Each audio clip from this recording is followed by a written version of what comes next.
Assalamualaikum warahmatullahi wabarakatuh.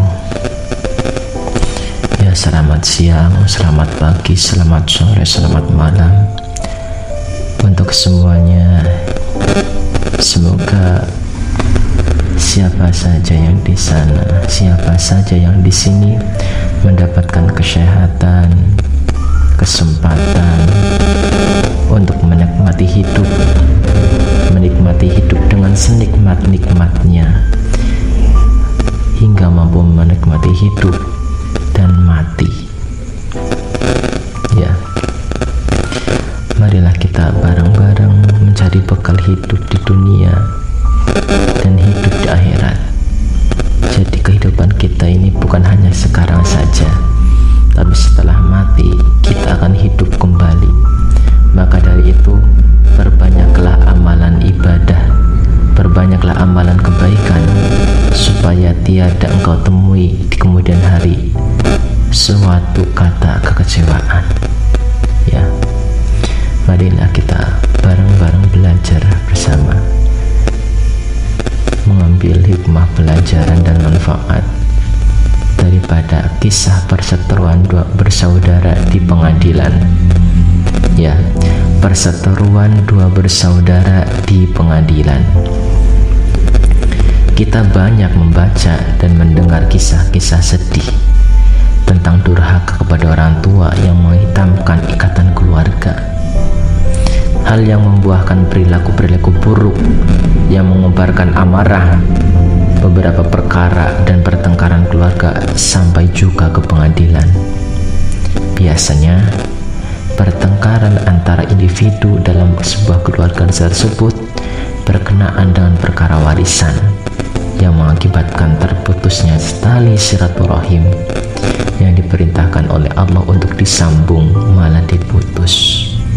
Ya, terlalu banyak saudara bersaudara putus karena rebutan warisan, ya, karena rebutan tanah. Hati-hati, ya, jangan pernah menzalimi hak-hak orang lain, termasuk hak-hak saudara kita. Tidak boleh warisan, jangan pernah ngambil-ngambil tanah-tanah yang tidak jelas, ya, tanah-tanah sengketa, ya, bahaya. Orang Jawa berkata, kalau ada orang yang rebutan tanah kayak gitu, ya, biasanya itu mendapatkan penyakit tanah.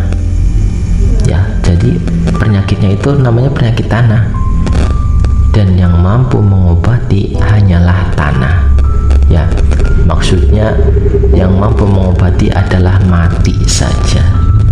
Hati-hati, ya, semoga kita terpelihara, tidak terpincut, ya, tidak terbawa oleh gelapnya dunia yang membuta-tulikan mata dan telinga. Ya, ambillah yang baik-baik saja.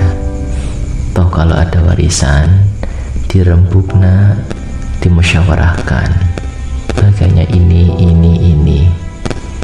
Jangan dengan permusuhan. Ikhlaskan. Kalau kita tidak mendapatkan banyak, nggak apa-apa.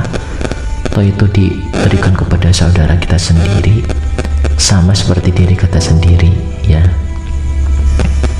Banyak perkara-perkara yang bisa membuat terputusnya hubungan dan sikap masa bodoh seluruh keluarga terhadap ajaran-ajaran syariat.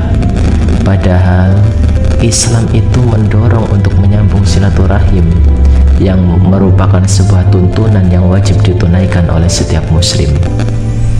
Ya, mungkin kita banyak mengetahui satu bagian dari kasus dua orang, ya, kasus dari beberapa orang, ya, banyak kita mengetahui dan banyak kita menyaksikan. Dan yang ini adalah salah satu perkara yang diperkarakan di pengadilan Arab Saudi. Perkara tersebut telah memakan beberapa waktu lamanya hingga hakim memutuskan perkara tersebut. Rincian perkara tersebut adalah perselisihan dan pertengkaran keras antara dua bersaudara. Yang pertama, sang kakak. Ia telah mencapai usia 50 tahun dan dialah yang dikalahkan dalam perkara tersebut. Hakim telah memutuskan perkara berpihak kepada adiknya. Sang kakak terus menangis saat putusan hukum dibacakan. Dia menangis di dalam pengadilan hingga basah jenggotnya. Maka, apakah yang membuatnya menangis? Apakah karena anak-anaknya tidak berbakti? Ataukah dia kalah dalam perkara tanah yang diperselisihkan? Ataukah sang istri yang meminta cerai? Atau bagaimana menurut Anda? Apa yang membuat ia nangis? Ya, yang terjadi bukan itu semua. Yang membuat kakak menangis adalah kekalahannya dalam perkara yang sangat aneh. Dia kalah oleh adiknya dalam perkara perawatan sang ibu yang sudah lanjut usia, yang tidak memiliki apapun selain satu cincin tembaga. Pada asalnya, sang ibu berada pada perawatan putra sulungnya yang tinggal sendirian. Saat usia lanjut telah mendatanginya, datanglah sang adik dari kota lain untuk mengambil sang ibu untuk diajak tinggal bersama dengan keluarganya. Namun sang kakak menolak dengan hujah bahwa dia mampu merawat sang ibu. Maka mereka pun banyak berselisih tentang masalah ini. Lalu pada akhirnya perselisihan ini dibawa sampai ke pengadilan agar hakim memberikan keputusan di antara keduanya. Akan tetapi, pertemuan di pengadilan tersebut memanas dan berlangsung berkali-kali sementara masing-masing bersikukuh bahwa dia yang lebih berhak untuk merawat sang ibu yang sudah tua itu. Di pengadilan itu, hakim meminta untuk dihadirkan sang ibu guna untuk ditanya. Lalu dua bersaudara tersebut menghadirkan sang ibu dengan saling bergantian dalam menggendong sang ibu yang sudah kurus, yang tidak kuat lagi berjalan. Tatkala hakim bertanya kepadanya, "Wahai ibu, siapakah yang lebih engkau pilih untuk tinggal bersamamu?"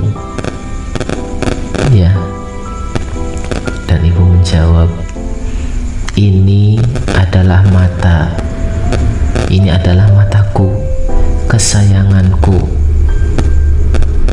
Seraya memberikan isyarat kepada putra sulungnya, "Dan ini adalah mataku, kesayanganku yang lain." Seraya memberikan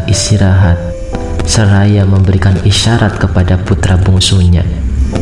Maka sang hakim terpaksa memberikan urusan yang sesuai menurut pendapatannya. Ya, memberikan keputusan yang sesuai menurut pendapatnya. Maka sang hakim memutuskan sang ibu itu hidup bersama dengan sang adik. Merekalah yang lebih mampu merawat sang ibu. Di saat hakim membacakan keputusan tersebut, sang kakak pun menangis sejadi-jadinya, sebanter-banternya. Air matanya menangis tanpa bisa dihentikan hingga membuat setiap orang yang di sekitarnya ikut menangis, terbawa haru dengan suasana duka. Betapa mahalnya air mata yang dia curahkan, air mata penyesalan, air mata penyesalan karena tidak memiliki kemampuan untuk merawat ibunya setelah dia dalam keadaan tua. Betapa besar peran sang ibu untuk sebuah perlombaan guna berbakti kepada dirinya. Sungguh, andai saja aku mengetahui bagaimana dia mendidik kedua putranya, hingga keduanya sampai berlomba untuk merawat sang ibu hingga meminta keputusan pengadilan. Ya, sungguh ini adalah sebuah pelajaran yang jarang dalam masalah berbakti kepada orang tua. Pada masa yang di dalamnya berbakti kepada orang tua menjadi barang langka. Menangislah wahai orang-orang yang durhaka kepada orang tua. Mudah-mudahan hati menjadi lembut dan membuat merasa iba dengan ibumu. Ya, Abu Hurairah pernah berkata, bahwa Rasulullah SAW bersabda, semoga hina, kemudian semoga hina, kemudian semoga hina. Kemudian beliau ditanya, siapa ya Rasulullah? Beliau menjawab, orang yang mendapati kedua orang tuanya di masa tua, salah satunya atau keduanya, lalu ia tidak masuk surga, ya, lalu ia tidak berbakti kepadanya, celakalah dia, hinalah dia. Ketika seorang anak menjumpai ibunya, menjumpai ayahnya, menjumpai orang tuanya dalam keadaan tua, ya, ketika badan yang dulunya kekar, ketika kulit yang dulunya segar menjadi keriput dan tak berdaya, lemah, tak bisa apa-apa. Toh sang anak tidak berbakti kepada keduanya, maka celakalah dia, surga tidak lagi menjadi tempatnya, surga tidak mau menyapa. Ya, momen ini, kisah ini sangat langka sekali kita jumpai di masa sekarang. Ya, kebanyakan anak-anak zaman sekarang itu tidak mau mengurus, merawat sang ibu ketika dalam masa tuanya. Adapun yang mau merawat itu ada banyak harapan di dalamnya.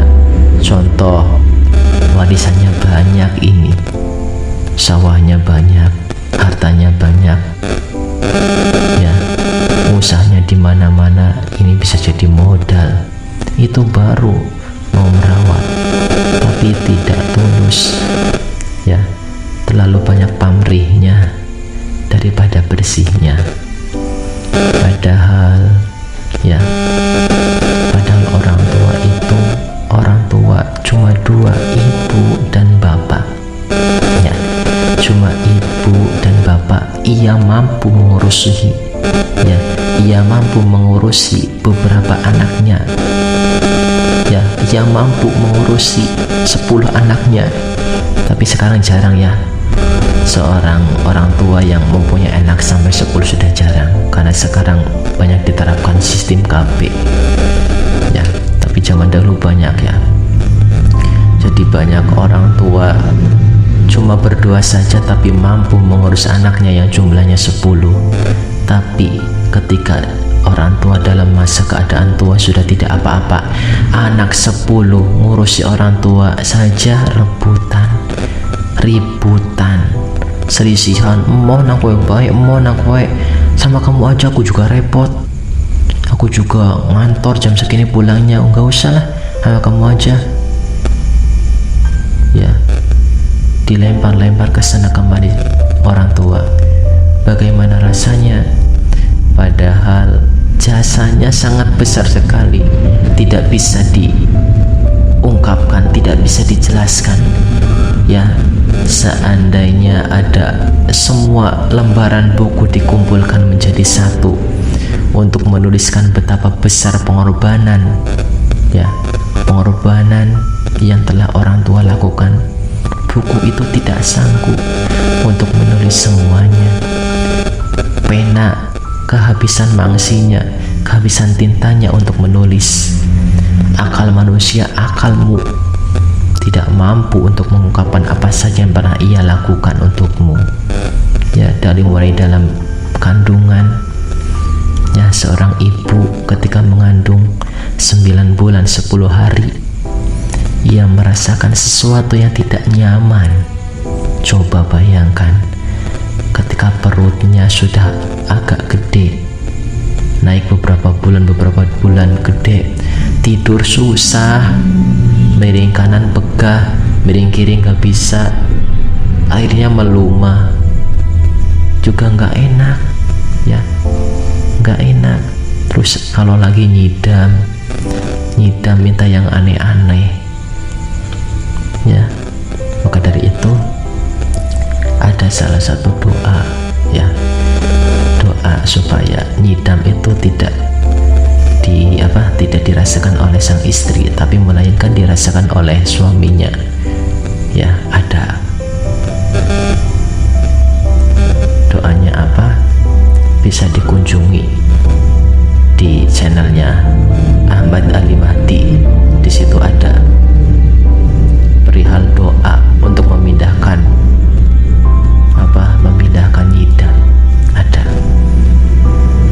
saja. Ya, susah payah ketika mengandung, ketika melahirkan, apalagi berjuang mati-matian, rela berkorban nyawa. Ya, tidak takut ia meninggal, tidak takut ia mati, hanya untuk anaknya lahir ke dunia ini. Sakit beribu sakit ia lakukan. Tahu enggak, ketika dalam marmut, ya, ketika dalam semut, ketika jalan semut menjadi jalan keluarnya marmut, ya, cuma lubang kecil, dilalui bayi yang gede, sobek, rasanya sakitnya gimana. Ya, ketika ibumu melahirkan kamu, sakitnya itu sama seperti 33 tulangnya dipatahkan secara bersamaan. Ya, kamu aja ya hanya sekedar patah hati satu kali sudah gregepan. Coba ibumu bagaimana? Ya, maka dari itu marilah berbakti mumpung masih ada waktu.